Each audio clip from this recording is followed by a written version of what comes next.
तुम्हालाही त्याच त्याच भाज्या खाऊन कंटाळा येत असेल तर आज मी तुमच्यासोबत शेअर करणार आहे अशी वेगळी रेसिपी, ती म्हणजे वालाचं बिरडं. तर ह्या भाजीला वेगवेगळ्या भागांमध्ये वेगवेगळ्या नावाने ओळखलं जातं. तर महाराष्ट्रात हे वालाची रस्साभाजी किंवा वालाचं बिरडं म्हटलं जातं, किंवा कोकणामध्ये डाळिंबीची रस्साभाजीसुद्धा म्हटलं जातं. तर ही एकदम युनिक रेसिपी आहे आणि चवीला तर खूप छान लागते. ही भाजी बऱ्याच पद्धतीने बनवल्या जाते, पण आज मी तुम्हाला माझ्या पद्धतीने कशी बनवायची ते दाखवणार आहे. तर व्हिडिओ नक्की शेवटपर्यंत बघा, म्हणजे काही मिस नाही होणार. सर्वात आधी इथे आपल्याला घ्यायचे आहे वाल. तर हे तुम्हाला कुठेही इझिली मिळून जातील अशा प्रकारचे असतात. याला मी थोडे पावडर लावून ठेवली होती, त्यामुळे थोडे हे भुरके दिसत आहेत.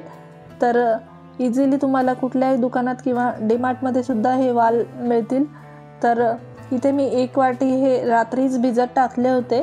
तर आपल्याला हे भिजत टाकून याला मोड आणून घ्यायचे आहे, त्यानंतरच याची भाजी तयार होते. कारण याचं साल खूप कडक असतं, तर ते आपल्याला काढून टाकायचं असतं. आणि भिजवल्यानंतर हा दाणा डबल साईजचा होतो, तुम्ही बघत असाल. तर आपल्याला रात्री हे भिजत टाकायचं, त्यानंतर सकाळी स्वच्छ धुवून घ्यायचं. नंतर आपल्याला याला कपड्यामध्ये बांधून ठेवायचं आहे. मटकीला आपण जसं करतो तसंच या वालाला सुद्धा मोड आणून घ्यायचे असतात. तर इथे मी स्वच्छ धुवून पाणी निथळून घेतलं आहे आणि आता एका कपड्यावर आपण पसरवून थोडं पुसून याला बांधून ठेवणार आहोत, म्हणजे याला छान मोड येतील. तर हे थंड पाण्यातच मी भिजत टाकले होते, गरम पाणी वगैरे काही वापरलं नव्हतं. तर रात्रभर हे छान फुलतात आणि त्यानंतर असे कपड्यामध्ये, कॉटनच्या कपड्यामध्ये बांधून ठेवायचे. हे वाल मी सकाळी निथळून घेतल्यानंतर बांधून ठेवले होते आणि त्याच्या दुसऱ्या दिवशीच काढले होते. जर दमट वातावरण असेल तर एका रात्रीत सुद्धा याला मोड येतात, पण जर थंडी असेल किंवा पावसाळा असेल तर थोडा जास्त वेळसुद्धा लागू शकतो. त्यामुळे हे असं झाकून ठेवायचं आणि चाळणीत ठेवायचं, म्हणजे याला खालून हवासुद्धा लागेल. तर दुसऱ्या दिवशी मी इथे पाणी थोडं गरम करून घेतलं आहे, बोटाला सोसवेल इतकं. तर इथे ह्या वालाला छान मोड आले आहे, तुम्ही बघत असाल. तर दुसऱ्या दिवशी आपण हे काढून कोमट पाण्यामध्ये टाकायचे आणि 10 मिनिट असेच झाकून ठेवायचे, म्हणजे ते छान भिजतात. आणि 10 मिनिटानंतर आपल्याला हे सोलून घ्यायचे आहेत. तर हे असे थोडे कोमट पाण्यामध्ये भिजत घातले तर याचे साल लवकर निघतात. आणि साल हे खूप जाड असतात, त्यामुळे पचायलाही जड असतात आणि थोडे कडवटही लागतात. तर तुम्ही बघत असाल याचं साल खूप जाडसर आहे. ज्या साईडनी याचं तोंड ओपन झालं आहे, मोड आला आहे, त्या साईडनी याला असं दाबून काढायचं, म्हणजे पटापट याचे साल निघतात. तर इथे मी कोमट पाण्यातून बाहेर काढून घेतले आहे आणि असे पटापट याचे साल काढून घेते आहे. तर इथे मी थोडा जास्त प्रमाणात हे वाल भिजत टाकले होते. एवढ्या याच्यात 2 भाज्या होऊ शकतात, 4 ते 5 लोकांच्या. तर इथे मी अर्ध्याच वालाची भाजी करणार आहे. सर्व इथे मी सोलून घेतले आहे, तुम्ही बघत असाल. तर असे सोलून ठेवल्यामुळे आपल्याला पाहिजे तेव्हा झटपट भाजी करता येते. तर हे जास्त दिवसही तुम्ही फ्रीजमध्ये असे सोलून ठेवू शकतात आणि पाहिजे तेव्हा लगेच भाजी तयार करू शकता. आता इथे भाजी करण्यासाठी मी अर्धेच वाल घेतले आहे. त्यासाठी इथे मी एक छोटी शेवग्याची शेंग घेतली आहे, त्याचे असे छोटे 4 तुकडे करून घेतले आहे. आणि एक छोटा बटाटा बारीक पातळ काप करून घेतले आहे. तर हे आपल्याला धुवून घ्यायचं आहे. त्यासोबतच एक बारीक चिरलेला कांदा, अर्धा टोमॅटो, 4-5 कढीपत्त्याचे पाने, थोडी बारीक चिरलेली कोथिंबीर आणि खोबरं, 2 हिरव्या मिरच्या, 8 ते 10 लसणाच्या पाकळ्या आणि 1 इंच आलं घेतलं आहे. तर लसूण, आलं, मिरची आणि खोबऱ्याचे बारीक तुकडे करून आपल्याला मिक्सरला हे वाटून घ्यायचं आहे. आणि त्यानंतर आपण लगेच भाजीला फोडणी देणार आहोत. तर इथे मी 2 मोठे चमचे कुकरमध्ये तेल टाकून घेतलं आहे. तर त्यामध्येच आपल्याला तेल गरम झाल्यानंतर थोडीशी मोहरी, अर्धा चमचा जिरे आणि थोडासा हिंग घालून घ्यायचा. छान तडकल्यानंतर आपल्याला हा बारीक चिरलेला कांदा घालून घ्यायचा आहे. तर इथे ही भाजी आपण कुकरमध्येच बनवणार आहोत.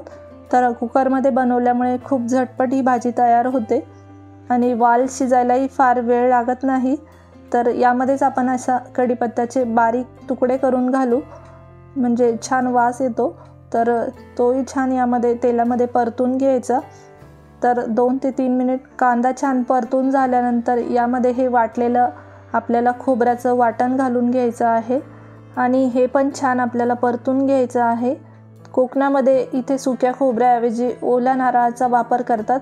जर तुमच्याकडे ओलं नारळ असेल तर तुम्ही ते सुद्धा घालू शकता, त्याने या भाजीची चव अजूनच वाढते।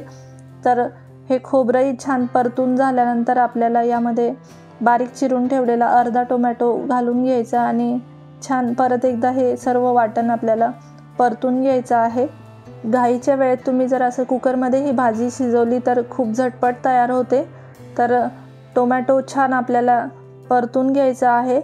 तर वाटलेल्या मिक्सरच्या भांड्यामध्ये मी 4-5 चमचे पाणी घातलं आहे आणि ते यामध्ये घातलं आहे। यामुळे टोमॅटोही लवकर शिजतील आणि आपलं वाटणही खाली लागणार नाही। तर 3 ते 4 मिनिट हे परतून घेतल्यानंतर आता यामध्ये आपण मसाले घालून घेणार आहोत। तर 1 चमचा मी लाल तिखट घातला आहे, 1 चमचा गरम मसाला, 1 चमचा धना पावडर आणि पाव चमचा इथे मी हळद घातली आहे। तर मसाले तुम्ही थोडं तुमच्या आवडीप्रमाणे कमी जास्त सुद्धा करू शकतात। तर आता आपल्याला हे छान परतून घ्यायचं आहे आणि हा 1 चमचा म्हणजे पोहे खाण्याच्या चमचेपेक्षा थोडासा छोटा चमचा घेतला आहे आणि गरम मसाला जो आपला वर्षभराचा असतो तोच यामध्ये घातला आहे। तर आता गरजेनुसार आपल्याला यामध्ये पाणी घालून मसाला छान परतून घ्यायचा आहे। तर मसाला परतत असतानाच मी यामध्ये 1 चमचा मीठ घालून घेतला आहे आणि छान मसाला परतून झाल्यानंतर आपल्याला यामध्ये धुवून ठेवलेले वाल आणि शेवग्याच्या शेंगा आणि बटाटे घालून घ्यायचे। तर तुम्ही बटाट्याच्या फोडी आणि शेवगा नक्की घाला, यामुळे या भाजीची चव अजूनच वाढते आणि खायलाही खूप छान लागते। तर छान एकजीव करून झाल्यानंतर आता आपल्याला यामध्ये गरजेनुसार पाणी घालून घ्यायचं आहे। आता आपण इथे कुकरला शिजवून घेणार आहोत, त्यामुळे याला फारसं पाणी लागत नाही। तर जेवढी आपल्याला भाजी ठेवायची आहे तेवढीच आपल्याला यामध्ये पाणी घालायचं आहे। तुम्ही जर कढईत शिजवत असाल तर याला थोडं जास्तही पाणी लागू शकतं, कारण त्यामध्ये पाणी आटतं। तर कुकरमध्ये शिजवत असल्यामुळे मी 1 ग्लासच पाणी यामध्ये घालून घेतलं आहे आणि वरतून थोडीशी कोथिंबीर घालून घेतली आहे।